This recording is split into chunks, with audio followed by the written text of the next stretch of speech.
नमस्कार दोस्तों, मैं हूं अश्विनी विजय प्रकाश पारीक और आप देख रहे हैं मेरा चैनल कुछ तुम कहो कुछ हम कहें। इस चैनल पर लगातार आपकी हमारी बात होती है। आपकी हमारी बात के बीच में हम कुछ किस्से कहते हैं और कुछ आपकी बात सुनते हैं। आज हमारे एक दर्शक ने फिर तनाव को लेकर अपनी बात हम तक पहुंचाई और कहा है कि इस पेंडेमिक के दौर में जो तनाव है उस तनाव से कैसे राहत पाई जा सकती है। दोस्तों, तनाव का जो रास्ता है वो भी हम चुनते हैं और इससे पार पाना भी मुझे लगता है कि आपसे बेहतर कोई नहीं सोच सकता।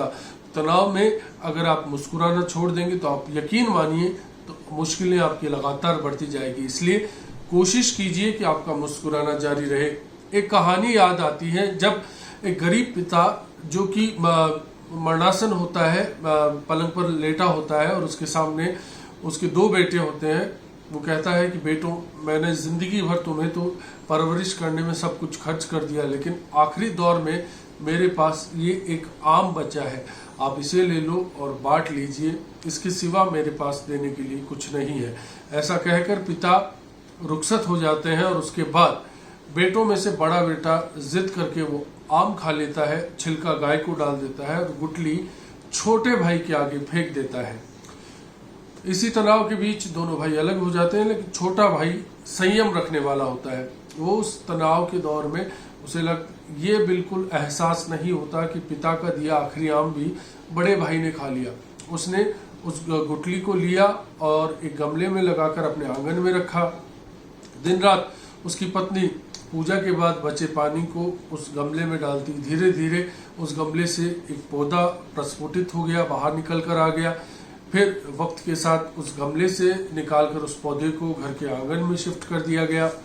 छोटा भाई लगातार उसमें पानी डालता, वक्त के साथ वो बढ़ता गया, छोटे भाई का कुनबा भी बढ़ता गया।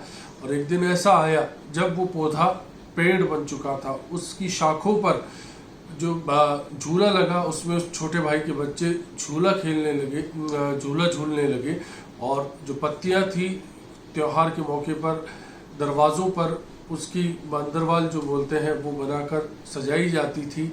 और उसके जो धीरे धीरे वो इतना समृद्धि के लिए घर को लेकर गया कि उस पर लगने वाली केरियों को बाजार में बेचा जाने लगा, घर में इस्तेमाल किया जाने लगा, आम बने, आम के रस से आम पापड़ बने और एक कारोबार उस छोटे से पेड़ से शुरू हुआ और धीरे धीरे उस घर के आहते में ही आम की बगिया लग गई। तनाव में आप ये सोच सकते हैं रिश्तों में तनाव लेकर आ सकते हैं, लेकिन वहीं आप संयम रखें तो आप यकीन मानिए कि वो तनाव ही आपको अवसर खोजने का मौका भी देता है और कहीं ना कहीं वहां से वो रास्ता निकल कर आता है। एक और दास्तान आती है जब एक शख्स जिसको घर वाले कहते हैं कि आपको शादी में जाना है, नाराज वो शख्स घर से रूठ कर गाँव के किनारे चला जाता है। गांव के किनारे बस स्टैंड होता है, वहां पर वो पेड़ के नीचे बैठा हुआ देखता है कि बड़ी सी कार जो आमतौर पर गांव में नहीं दिखती वो आती है और नजदीक के दूसरे पेड़ पर जो चबूतरा बना है वहां पर खड़ी गायों के आगे एक सज्जन उतरकर बहुत सारा गुड़ लेके आते हैं और वो गुड़ उन गायों को परोसते हैं, वहीं बैठते हैं। कुछ गायें गुड़ खाती है, बचे गुड़ को वो सज्जन खुद खा लेते हैं। हैरत से वो शख्स ये सब कुछ देखता रहा, सुनता रहा। जो आसपास की आवाज़ें थी सब गायें चली गई। अंत में बचा गुड़ जो था, सज्जन जितना खा सकते थे खाया, बाकी गठरी में समेटा और कार में बैठने वाले थे। इतने में उत्सुकतावश वो युवक उठा और जाकर कार के दरवाजे के पास खड़ा हो गया और बोला, भाई साहब, मुझे आपसे ये पूछना है कि आप क्या कर रहे थे? आप कहीं पागल तो नहीं हैं? आप उस गाय का गुड़, झूठा गुड़ खा रहे थे। तो उन्होंने कहा कि शहर 150 किलोमीटर दूर है और 150 किलोमीटर चलकर इस गांव की इन गायों के पास आकर इनका झूठा गुड़ खाकर मुझे जो अनुभूति होती है, जो एहसास होता है, उसे मैं आपसे बांट नहीं सकता। वो मन में ही मैं इसका एहसास कर पाता हूँ। तो युवक ने फिर उत्सुक होकर पूछा कि ऐसा क्या हुआ? तो बताया कि एक बार शहर में नाकामयाबी मेरे हाथ लगी। नाकामयाबी के इस दौर के बीच में मैं परेशान हो गया, मुझे कुछ समझ में नहीं आया कि मैं क्या करूं। मेरा बुरा वक्त था, पैसे भी नहीं थे। पैदल चलते चलते एक रात का सफ़र करके मैं इस पेड़ के नीचे आकर लेट गया। सुबह गांव के कुछ लोगों ने इसी पेड़ के नीचे गायों को खाने के लिए गुड़ दिया।